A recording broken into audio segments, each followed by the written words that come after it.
Emma adjusted the strap of her leather bag as she stepped off the subway and onto the sunlit streets of downtown Los Angeles. The glass towers reflected the morning glare, and the buzz of the financial district matched the rhythm of her own days. She was 24, working as an assistant analyst at a mid-tier investment firm, a position she had earned less from passion than from pressure. Her father, Richard Collins, was a respected banker, the kind of man who believed tradition was the safest currency. He wanted his daughter secure, predictable, molded into the same world of numbers and polished marble floors he lived in. Emma had grown up in Pasadena, in a white two-story house with trimmed hedges, Sunday brunches, and cocktail parties where conversations circled around stocks and golf. On the outside, she lived the picture of middle-class comfort, but inside, she always felt like a guest in her own story. While her father spoke in percentages and projections, Emma dreamed of color, music, and something raw, unpolished, alive. It was on a Friday night, after another tedious week of spreadsheets and late hours, that she first met Jamal. He was leaning against the counter of a dimly lit bar near Echo Park, broad-shouldered, with a smile that melted the space between strangers. His voice carried warmth, his laughter drew attention, and when his eyes met hers, Emma felt a spark she hadn't felt in months. Jamal was black, confident, and carried himself with a swagger that contrasted every suit and tie man her father paraded in front of her. They spoke for hours, about music, travel, dreams. He told her he played pickup basketball on weekends, that he grew up in Compton, but wanted to launch a clothing brand. Emma admired his ambition, his raw energy. When he walked her out, his hand brushing hers sent a shiver up her arm. For the first time in a long time, she felt alive. Their dates became frequent. Walks along Venice Beach, late-night tacos on Sunset, sweaty dancing in crowded clubs where the boss made conversation impossible.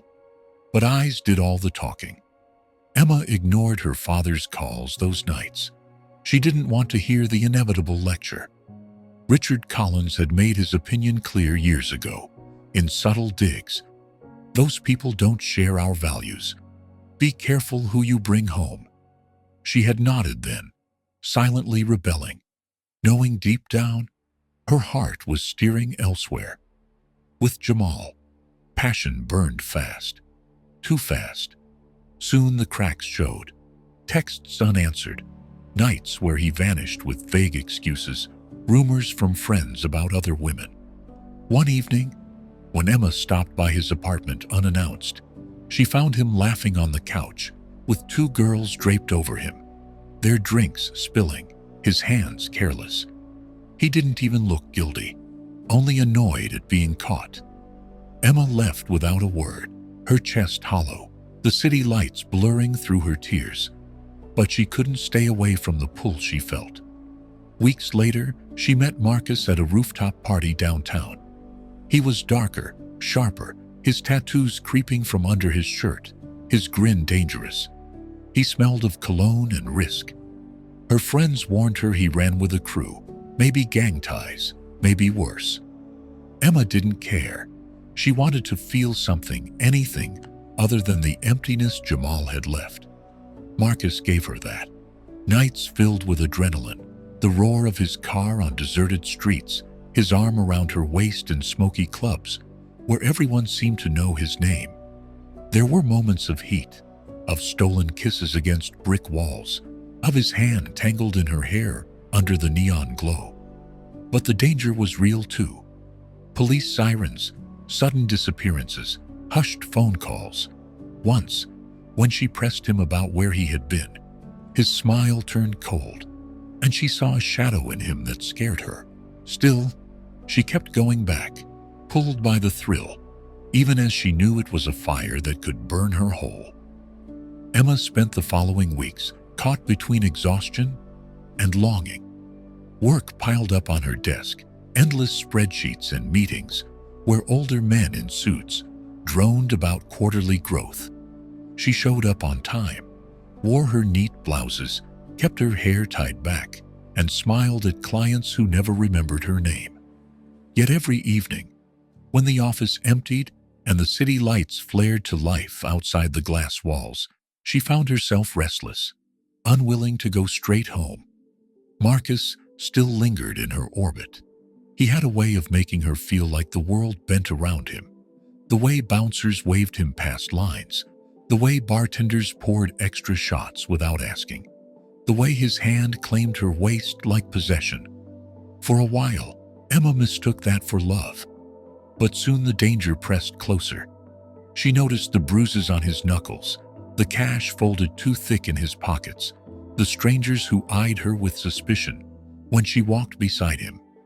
One night, as they drove through South Central, Marcus's car screeched to a halt. At a light, another vehicle pulled up, music blasting. Words were exchanged, sharp and heavy. Before the light turned green, Marcus sped off, but Emma's chest thudded with fear. "What was that?" she demanded, gripping her seatbelt. He only laughed, revving the engine. "Don't worry, baby. That's just how it is out here." She did worry. The adrenaline that once thrilled her now tasted like poison. She wanted tenderness, not intimidation. The breaking point came when she spotted Marcus kissing another girl outside a nightclub, his hand sliding down the stranger's hip, while Emma stood frozen across the street. Rage and humiliation mixed until her stomach turned. She walked away that night and didn't look back, her tears swallowed by the neon blur of Hollywood Boulevard. But Los Angeles never stopped moving, and neither did Emma's heart. At a downtown gallery opening a week later, she met Daniel. He wasn't loud like Marcus, or flashy like Jamal. He wore glasses, carried a sketchbook, and spoke about light and shadows as if they were old friends. He was an artist, black like the others who had caught her attention, but his energy was different, softer, almost fragile. They spent hours wandering between paintings, debating which brushstrokes carried more emotion, laughing at modern art installations that looked like trash bins. Afterward, they shared late-night coffee, where Daniel admitted he painted because it was the only way he knew to survive loneliness. Emma felt her guard lower. For once, here was someone who seemed to see her, not just her body, not just her rebellion against her father. For weeks, their connection deepened. Daniel sketched her face while she read on his couch, kissed her slowly in the quiet of his apartment, touched her with a gentleness that made her ache. Emma felt hope arising again, the kind she hadn't dared believe in since her first heartbreak. But dreams cracked easily. Daniel's struggles shadowed everything. His rent was overdue, his commissions scarce, and though he never asked for help, Emma found bills tucked into books, ignored voicemails from landlords. One night, she arrived at his apartment to find his paintings torn from their frames, his belongings packed hastily. "I can't stay here anymore," he muttered, avoiding her eyes. "They're kicking me out." Emma begged him to let her help. "I'll talk to my dad. I can cover it for now." "No," Daniel snapped, sharper than she'd ever heard. "I don't need charity, especially not from a girl whose father would spit in my face." His words cut deep, not just for their truth, but for the wall they built between them. Emma left in silence, heart heavy, realizing that even gentleness could wound. At home, the arguments with her father grew unbearable. Richard had noticed her distracted eyes, her late nights, the way she drifted farther from his control. One evening, he cornered her in the living room. "You're throwing your future away," he said, voice tight. "Every choice you've made proves me right. These men, you think they'll give you stability, respect? They'll ruin you." Emma trembled, anger rising. "Maybe I don't want your version of stability. Maybe I'd rather be ruined than live in your cold little world." Her father's face hardened, and for a moment, She saw not a parent, but a banker assessing risk, and she realized she was just another investment he didn't trust. That night, Emma booked a ticket. Brazil. A vacation, she told her friends, but deep down she knew it was escape. A chance to breathe far from Los Angeles, from her father's prejudice, from the endless cycle of broken promises. She needed distance to find clarity, maybe even to find herself. As the plane lifted weeks later, Los Angeles shrinking below, Emma pressed her forehead to the window. She didn't know what awaited her in Brazil. She only knew her heart was still searching, still stubborn enough to believe love could be real, even if it hadn't found her yet. Brazil overwhelmed Emma from the first step. The air was heavy with salt and fried food, the streets alive with murals and the sound of samba echoing through alleys. In Rio de Janeiro, nothing felt restrained. The city breathed heat and rhythm, and for the first time in months, she felt her body loosen, her chest expand. She walked for hours along Copacabana, sandals slapping the pavement, watching children kick balls across sand, while vendors called out offers in quick Portuguese she barely understood. Every corner dazzled her. Painted houses in Santa Teresa, crowded buses rattling through hills, music spilling from bars where strangers pulled her to dance. Nights ended with sore feet, messy hair, and laughter that surprised her with its freedom. She almost forgot Los Angeles, the cold voice of her father, the cycle of disappointments. Then, during a street performance in Lapa, she saw him, a tall man leaning against a stone arch, guitar balanced on his hip. His dreadlocks were tied back, his skin deep brown, and when he smiled, the crowd noise seemed to dim. His name was Rafael. His English carried the softness of Portuguese, each word slow and melodic. He bought her coconut water, teased her when she tried new words, laughed with a warmth that pulled her closer. At sunset, he walked her back to her apartment through twisting streets, never pushing, never assuming. For Emma, who was used to men who demanded or deceived, the ease was disarming. In the following days, Rafael showed her Rio, the way tourists never saw it. Hidden gardens behind iron gates, food stalls tucked in alleys, beaches where fishermen mended nets at dawn. Emma followed him willingly, her heart tugged by something steadier than thrill. She didn't fall fast. She sank slowly, like roots into fertile ground. One night on her rooftop, she admitted her fear.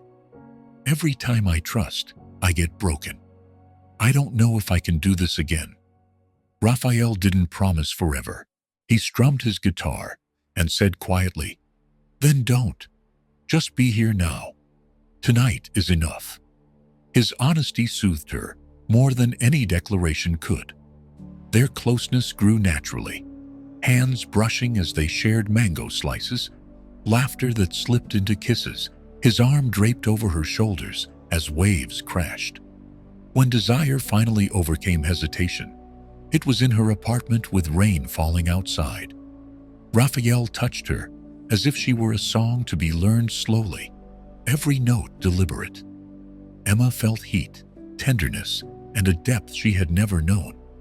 Afterward, she walked through Rio in a haze, skin humming, lips curved in secret smiles. She pictured her father's face if he knew. His lectures, his disdain. But instead of shame, she felt defiance. For once, her love did not feel like rebellion. It felt like discovery. Still, her past whispered doubts. In crowded markets, she wondered if this was only another fling, destined to vanish when her flight returned to Los Angeles. She voiced it at last, her voice trembling. "How do I know this isn't just a holiday story?" Raphael bought a hibiscus from an old woman and tucked it behind her ear. His fingers brushed her cheek, his gaze calm. "Maybe it is," he said. "Maybe life is all flings. Until one isn't. You don't need to decide today." Emma stared at him, startled by the simplicity. No lies, no games, only truth. She leaned against his chest, breathing his warmth, and for the first time in years, she allowed herself to believe that love might be real. Emma's days in Brazil unfolded like pages of a book she never wanted to close. She and Rafael fell into a rhythm. Mornings spent at the beach, where he played soft tunes to passing crowds. Afternoons exploring markets filled with spices and colors. Evenings slipping into tiny bars, where locals sang until dawn. He treated her not as a prize, but as a partner. She noticed it in small things. The way he slowed his stride when she lagged. How he listened more than he spoke. How his laughter rose, not to impress, but to share joy. Their intimacy deepened with every sunrise. She woke, with his arm draped over her waist, their breaths synced, the humid air sticking to their skin. They cooked together in her apartment, burning rice and laughing until tears rolled. He wrote her name into melodies, humming while strumming chords that seemed to vibrate against her chest when she leaned close. Emma had known passion before, but this felt different, gentle, anchored, true. Yet doubts were shadows that followed her. One evening, lying on the balcony as the city glowed below, she whispered, "What happens when I go back?" Raphael didn't avoid the question. He pressed a kiss to her forehead. "Then you go back, and I keep playing. But maybe we find a way. Love isn't less real because it's hard." His words lodged deep inside her, both comforting and terrifying. Weeks passed, and Emma realized she was no longer counting days. She had come for escape, but had stumbled into belonging. For the first time, she imagined a future not shaped by her father's expectations or Los Angeles's chaos, but by choice, her choice. Still, reality loomed. Her return ticket sat in her drawer, like a reminder of chains she had almost forgotten. When she called her father, his voice cut sharp through the line. "Emma, you've been gone too long. Enough of this running around. I expect you home next week." "I'm not a child anymore," she replied, her voice trembling but steady. "You are my daughter, and I won't watch you throw your life away for some stranger." Emma's throat tightened. She wanted to scream that Raphael wasn't just some stranger, that he was more real than any polished man her father had paraded before her. Instead, she ended the call and cried into Raphael's chest, his hand stroking her hair in silence. The next day, Raphael took her to a hilltop overlooking the city. "You don't have to choose today," he said. "But know this, love isn't about what your father accepts. It's about what makes your soul quiet and alive at the same time." His words struck her harder than she admitted. That night, their passion surged with urgency, every kiss tasting of both fear and defiance. The intimacy they shared wasn't reckless. It was a vow unspoken, bodies declaring what mouths struggled to. Emma knew she was in love, deeply, irrevocably, and the thought both thrilled and terrified her. In the final days of her trip, Emma realized the choice before her: return to Los Angeles and slip back into the cage her father had built, or fight for this fragile, beautiful love. On her last evening, Raphael placed his guitar in her hands. "Keep this," he said, "so you remember music when silence tries to swallow you." Emma clutched the instrument, tears streaming down her cheeks. "This isn't goodbye," she whispered. "No," Raphael replied softly, brushing his lips against hers. "It's only the start." As she boarded her flight, the city sprawling beneath her, Emma's heart ached with certainty. She had found love, not in rebellion, not in fleeting passion, but in a man who saw her completely. And no matter what awaited in Los Angeles, she knew her life could never return to what it was before. Los Angeles greeted Emma with a chill she hadn't felt in Brazil. The air was drier, the city harsher, and her father's voice thundered before she had even unpacked. "You're late," Richard Collins snapped. as she stepped into the dining room. 3 weeks longer than you promised. You think life is a vacation? That man... Emma dropped her suitcase, exhaustion and defiance boiling together. That man has a name, Raphael, and he's more than you'll ever understand. Her father's face flushed. Don't you dare compare that street musician to the men who built this family's future. He built more for me in 1 month than you did in 20 years, she shot back. He gave me joy, respect, love. The silence after her words was jagged. Richard's jaw worked, but no reply came. For the first time, Emma saw fear in his eyes, not for her safety, but for losing control. She turned away, realizing the cage she had lived in was nothing more than his fragile grip. In the weeks that followed, she clung to Raphael's guitar like a lifeline. She played awkward chords, her fingers clumsy, but each note carried memory.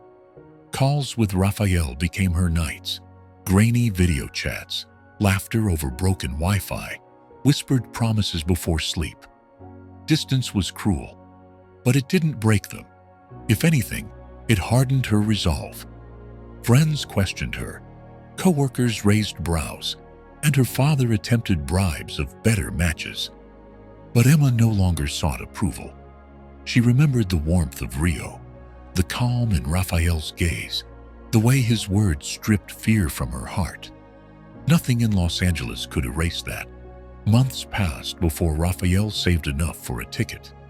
Emma waited at LAX, her chest tight, her palms sweaty. When he appeared, tired, guitar strapped to his back, dreadlocks tied loose, she ran into his arms. The terminal melted away. They kissed as though the ocean hadn't stood between them, as though time had bent to their will. Life together wasn't perfect. Raphael struggled to find gigs in a city crowded with ambition. Emma worked long hours to keep them afloat. Bills piled, arguments flared. But unlike her past loves, Raphael stayed. When stress cracked their nights, he reached for her hand instead of walking out. When her doubts returned, he played for her until her breath steadied. Her father remained a wall. He refused dinners, ignored invitations, dismissed Raphael as if silence could erase him. Emma stopped trying to bridge the gap. She realized love wasn't about convincing others. It was about choosing each other despite them. One evening, sitting on their small balcony with city noise humming below, Raphael turned to her. You ever regret this? Emma shook her head, leaning into his shoulder. Not once. You're my choice, my freedom, my home. He smiled, pressing his forehead to hers. Then, we already won. Years later, when Emma thought back, she remembered not the arguments or the struggles, but the small moments, learning to cook feijoada together, him scribbling songs in a notebook, while she read reports, their laughter echoing through cramped rooms. Love hadn't come easy. It hadn't come clean, but it had come true. And in the end, that truth mattered more than her father's prejudice, more than society's whispers, more than every broken attempt before Raphael. Emma had grown up believing she was chasing rebellion. What she found was something far simpler and infinitely stronger, love that saw her completely and asked for nothing but the courage to choose it. As she strummed the old guitar on their balcony, Raphael humming beside her, the city lights spread endless before them. Emma smiled. Against all odds, against every warning, she had found her forever. Years later, Emma sometimes wondered whether her life would have unfolded differently had she obeyed her father, had she stayed within the quiet prison of Pasadena dinners and marble-floored offices. But whenever such thoughts came, they were drowned by the sound of Raphael's guitar. The instrument had traveled oceans and borders with them, its wood worn, its strings replaced countless times, yet it remained the one constant echo of the night when love stopped being rebellion and became home. Their apartment overlooked downtown Los Angeles, though it was far humbler than the mansion she once called childhood. Bills still pressed, workdays stretched endlessly, and Raphael's gigs often paid little. Yet Emma never measured her life in stability anymore. She measured it in laughter that spilled at midnight, in songs hummed against her neck, in quiet mornings where she woke not to duty, but to choice. What she had chased through danger and heartbreak, through Jamal's charm, Marcus's fire, Daniel's fragility, she had finally found in Raphael's steady, imperfect presence. Richard Collins never softened. Even as years slipped by, his visits were rare and cold, his eyes narrowing each time he saw Raphael at her side. For a long while, Emma mourned that distance, wishing her father could see what she saw. The man who carried love, not as spectacle, but as devotion. But he taught her that approval was not the currency of happiness. She stopped asking, stopped explaining, and lived. The freedom in that decision was its own inheritance. As seasons passed, Emma and Raphael built something ordinary yet extraordinary, a shared life. They hosted small dinners for friends, filled walls with his paintings, stacked books Emma never had time to read, but loved to collect. When storms hit, they argued fiercely, sometimes retreating into silence, but always finding their way back, hands searching in the dark. Love was not a fairy tale glow. It was work, patience, and stubborn faith. And still, Emma cherished every imperfect day of it. On their 5th anniversary, they traveled back to Rio. Standing once more beneath the Lapa arches, Emma felt the same spark she had on the day she first saw him, guitar at his hip. But now the spark was layered with memory, with years of trials survived together. Raphael played for her on the street, passers-by tossing coins, without knowing the song was for one woman alone. Emma laughed through tears, realizing that her story had never been about escape or rebellion. It was about courage, the courage to step into the unknown and trust her own heart. When they returned home, Emma sat with her journal, writing a single line across the first page. I chose love, and it chose me back. She closed the book, placed it beside the guitar, and stepped onto the balcony. The city roared beneath them, alive with noise and ambition. But in that small corner of light, Emma felt the quiet she had sought her entire life. A quiet filled not with absence, but with belonging. She turned to Raphael, who was tuning his strings, and smiled.